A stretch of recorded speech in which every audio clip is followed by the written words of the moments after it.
Vamos lá, o estudo de estatística, tipos de gráficos. É a matemática do 8º ano, uma aula que vai para minha neta, porque ela tem prova amanhã, então é bem informal isso aqui. Tipos de gráficos, gráfico de colunas. Tabelas e gráficos são recursos visuais importantes para apresentar os resultados de uma pesquisa. Você faz lá uma pesquisa e tem os números da pesquisa, aí você vai e coloca em tabelas e também coloca em gráficos, né? Então você tem aqui, digamos, um certo filme, 50% das pessoas dizem que gostaram, 25% dizem que não gostaram, sim, não. E outros 25% dizem que não assistiram ao filme, tá ok? Então você coloca aqui no gráfico, aí você tem uma visão rápida, né, da situação. O gráfico de colunas é constituído de barras verticais, tá aqui elas, e é indicado para comparar as categorias de uma pesquisa. Assistiu e gostou, assistiu e não gostou, não assistiu. Aí fica fácil comparar. Neste tipo de gráfico, as colunas têm a mesma largura, ó, aqui na base, elas têm a mesma largura. Mas a altura varia de acordo com a porcentagem que ela representa. Ó. A altura vai variando de acordo com a quantidade de pessoas que gostou, que não gostou, né? E que termina formando a porcentagem. Está aqui um gráfico bonitinho. Gráfico de coluna serve para comparação. Veja só, vendas no leste da Ásia. Vendas no ano 2022, está aqui esse azul marinho aqui, e vendas em 2023, esse laranja aqui, né? Tá? Então, você, olhando no primeiro quadrimestre de 2022, 2023, no primeiro quadrimestre de 2022, foi essa quantia que foi vendida no leste da Ásia, seja lá o que for o produto. E no primeiro quadrimestre de 2023 foi essa outra. Você percebe que houve um crescimento, né, das vendas. Vendas no primeiro quadrimestre de 2022, vendas no primeiro quadrimestre de 2023. Olha aqui no último quadrimestre. Em 2022 vendeu essa quantidade e em 2023 vendeu essa outra quantidade. Então, indicando que houve crescimento em todos os quadrimestres, houve crescimento, tá ok? Não fica fácil visualizar em que período houve mais venda? É melhor do que você ver uma tabela, né? Você vai ficar olhando aqueles números e comparando, né? Ou os dados brutos que ainda não foram nem tabulados, tá ok? Gráfico de linha. O gráfico de linha, esse aqui é o de coluna, e aqui nós temos um gráfico de linha arranjado.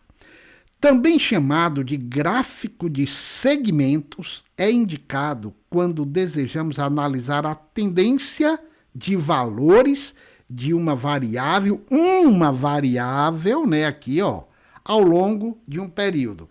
Chamado gráfico de segmentos, porque ele é formado por pontos, né? Tá aqui os pontos no gráfico de linhas, e chama de linha porque existem segmentos de linha ligando os pontos, né? Chama gráfico de linhas e também chamado gráficos de segmento, o segmento de reta ligando eles.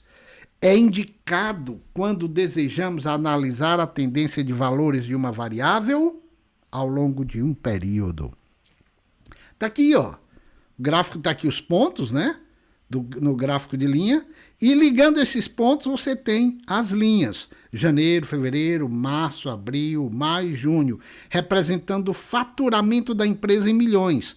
Então você percebe que em fevereiro houve um crescimento em relação a janeiro, mas em março caiu, em abril cresceu um monte o faturamento da empresa, em maio caiu muito, em junho cresceu bastante, cresceu mais um pouco, né? Neste tipo de gráfico, as informações são representadas por pontos, né? Tá aqui eles.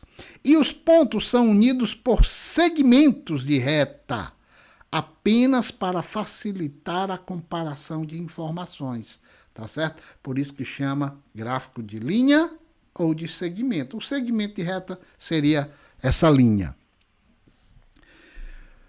Assim como os gráficos de barras podem ser de barras simples, ou seja, só uma barra, ou de barras múltiplas, né? Os gráficos de linha podem também ser de linha simples, ou seja, só uma linha, ou de muitas linhas, de linhas múltiplas. Está aqui, ó. Água e sal, doce, espaguete, lasanha, pizza, recheado. Aqui deve estar falando de macarrão, ou pão, ou massa, alguma coisa assim. Aí aqui você tem esse lilazinho aqui crescendo, o amarelo. Então você pode ter muita informação num gráfico só, tá ok? Se você quiser isolar só esse da pizza aqui, ó, só o da pizza, que é o lilás aí, tá? Você analisa só ele. Ah, por que que caiu tanto a venda de pizza, né? A venda de pizza estava quase em 400 mil, aí caiu aqui, ó, para 100 mil, né? O que é que houve, tá?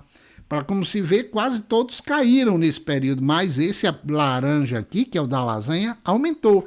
Então, os gerentes vão estudar, eles pegam esses gráficos e vão estudar para tomar decisões e melhorar as vendas. Tá ok? Tipos de gráficos, vamos para os gráficos de setores, que é o nosso último. Os gráficos de setores têm a forma de um círculo, né? Um círculo dividido em setores. Ó. Setor circular é isso aqui é um setor, isso aqui é outro setor, né? Também chamado de gráfico de pizza, né? Em setores circulares. Por esse motivo, usamos esses gráficos quando queremos comparar as partes de um todo. Vamos ver o gráfico que a gente vai poder entender melhor essa definição. De maneira geral, os setores representam os valores percentuais da variável em estudo. Tá? Assim, somando os percentuais da variável em estudo, chega-se ao todo, ou seja, 100%. Está aqui, olha só. Está aqui, cada um desses é um setor circular. Está aqui, ó, ele representa a porcentagem. Ó. O setor circular está aqui, ó, tá certo? Você tem a porcentagem. Se você somar essas porcentagens aqui, vai dar 100%. Setores industriais, participação daquela indústria daquela indústria, por exemplo, indústria de construção, na indústria nacional. Então você vai aqui ver, ó, a indústria de construção teve uma participação de 10,3%. A indústria de plástico, ó, teve uma participação também de 10,3%. A indústria de vestimentas, 15,1%. Então, vamos ler de novo. Os gráficos de setores têm a forma de um círculo dividido em setores circulares. Por esse motivo, usamos esses gráficos quando queremos comparar as partes de um todo. O todo é o setor industrial, é a indústria nacional, né? E as partes são cada uma das indústrias que compõem a indústria nacional. Como você tem aqui outros, 22%. Dentro desse outro, você pode ter uns 30 tipos de indústria. Aí você junta todos eles e coloca aqui dentro. Aqueles que têm participação relevante, você separa ele e põe aqui, ó. Tá certo? Cada um com seu setor. De maneira geral, os setores representam os valores percentuais da variável em estudo. Que variável? A indústria nacional. Ou melhor ainda, a participação de cada setor na receita, no faturamento, na produção da indústria nacional. Assim, somando-se os percentuais da variável em estudo, chega-se ao todo, que é 100%, né? Tá certo? Então, vamos lá. Olha aqui esse gráfico aqui, vamos dar uma analisada. Esse aqui vem do seu livro, tá? Gráfico de setores. Divisão do mercado de trabalho. No mercado de trabalho, nós temos 4 categorias. Os ocupados, os desocupados, os que estão fora da força de trabalho por algum motivo, tá grávida, ou tá doente, né? Tá certo? Está incapacitado para o trabalho, e tem aqueles que estão abaixo da idade para trabalhar, por exemplo, 14 anos para baixo, tá? Eles entram aqui, né? A quantidade de pessoas, isso aqui, salvo engano, é para o ano de 2022 aqui no Brasil, né? Ocupados, 99 milhões, desocupados, 9 milhões, fora da força de trabalho, 64 milhões, também isso aqui é acima da idade, por exemplo, 75 anos, né, tá fora da força de trabalho, né, e abaixo da idade para trabalhar, tá ok? Vamos montar um gráfico de setores com isso aqui, né, pegar isso aqui e botar num gráfico de setores. Tá aqui, ó, o gráfico de setor. Os ocupados ocupam a maior parte, ó. Ocupa a maior parte. Os desocupados, a menor parte. Fora da força de trabalho, os aposentados, os doentes, alguma coisa assim. 64 milhões. E abaixo da idade de trabalhar, 40 milhões. Isso aqui é a reserva de trabalho, de força de trabalho. Esses aqui, daqui a pouco, vão migrar para cá, ó, para os ocupados, né? Os novos, 10 anos de idade, 11, 12, 13, 14 anos, vão migrar para ocupados. E os ocupados, com o tempo, vão migrar ou para desocupados, porque perderam o emprego, ou para fora da força de trabalho, se aposentaram, tá ok? Estão fora. Então é isso. Uma coisa importante saber é, isso aqui não é um círculo. Um círculo não tem 360 graus. Quantos graus tem este setor circular que representa abaixo da idade para trabalhar, né? Ou quantos graus tem este setor circular? Graus aqui, ó. Quantos graus tem aqui este setor circular que representa as pessoas fora da força de trabalho, né? Então, como o círculo todo tem 360 graus, você vai calcular a porcentagem disso aqui. Como o círculo tem 360 graus, você tem que descobrir que porcentagem é essa daqui, do todo, né? Você vai descobrir qual a porcentagem desse aqui e multiplica por 360. Vamos supor que isso aqui representasse 30%. Esses 64 milhões representasse 30% do todo, não é? Tá certo? Então, bastaria você multiplicar 30% vezes 360 graus. Aí você encontraria, esse 3 vezes 18, 3 vezes 3, você encontraria que isso aqui equivale a 108 graus, tá certo? Este círculo aqui, ó, este setor circular teria 108 graus. Mas vamos para frente. Não é útil para representar muitas categorias, né? Olha só, veja isso aqui, ó.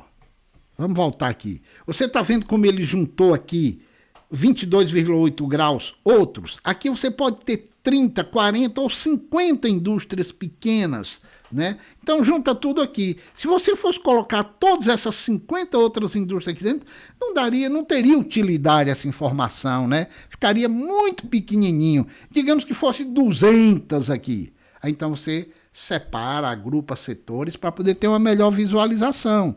Tá? É por isso que não é útil para representar muitas categorias, porque não dá para ler, não dá para ver, fica aqueles setores circulares de 1 grau, de 2 graus, né? Fica muito pequenininho. Olha aqui, nós vamos fazer um exercício agora, né? Em que nós vamos determinar quantos graus tem, salvo engano, esse verde aqui, vamos ver. Quantos graus tem o setor que representa as pessoas abaixo da idade para trabalhar? Não, nós vamos representar esse aqui de 40 milhões e 800 mil, né? Então, quantos graus tem aqui, ó? Quantos graus tem aqui, tá certo? Olha como é o cálculo que é feito. Ó, quantos graus tem o setor que representa as pessoas abaixo da idade para trabalhar? Você vai dividir, você vai ver quanto por cento isso aqui representa do todo. Então, eu tenho que dividir 40 milhões 854 mil pela soma de tudo. 48 milhões 854 mil dividido pela população inteira do Brasil na época da pesquisa. 214 milhões 312 mil.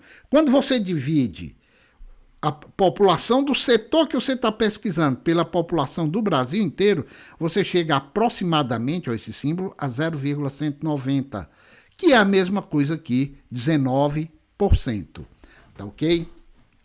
0,19 é a mesma coisa que 19 sobre 100, que é a mesma coisa que 19%. E quanto é 19% de 360? Porque, né, tudo isso aqui não tem 360 graus, é só multiplicar por 360 graus. Vamos lá? Aqui, ó.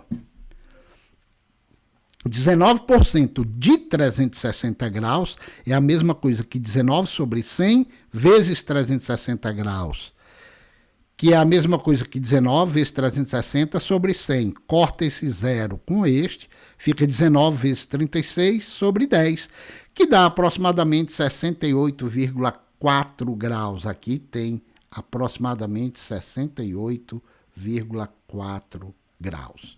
Tudo bem? É assim que você representa os graus de cada setor. Lembre-se, para representar os graus de cada setor, você multiplica a porcentagem que ele representa por 360 graus, que é o tanto de graus que tem um círculo. Lembre-se, multiplica a porcentagem, né, do que aquele setor representa em relação ao todo e multiplica por 360 graus. Por exemplo, 64.729 dividido, 64.729 dividido por 214.312 vai dar outra porcentagem. Vamos supor que desse aqui deu 19%, vamos supor que desse 27%, né? 64 milhões dividido por 214 milhões dá 67%. Você pegaria os 67%, multiplicaria por 360 graus. Tudo bem? Depois eu trago um exercício para reunir essas coisas que a gente estudou sobre gráficos, tá bom? Bons estudos e até o nosso próximo assunto, se for necessário. A gente dá uma olhada em representação adequada dos dados, que é o que está lá no livro. Bons estudos. Tchau, querida.